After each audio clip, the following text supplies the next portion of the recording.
आजकाल ना ऑनलाईन शॉपिंगची लोकांका लय चटक लागलेली असा.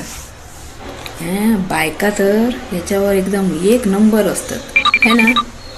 पण आमच्या घरी ना तसा नाही. मी सांभाळून खर्च करते माझ्या नवऱ्याचं. आणि माझं नवरो ऑनलाईन शॉपिंग करता. ती पण कसली माहिती आहे तुमका दाखवते, थांबा.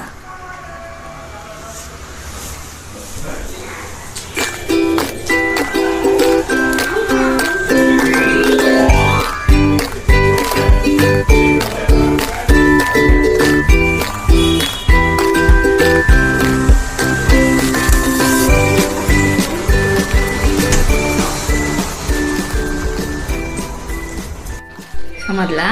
शॉपिंग कसली तर भाजी हो. घरात तीन माणसा आणि भाजी किती अख्खी फ्रीज भरलेली आहे. ते पण हळी आहे भाजी आहे.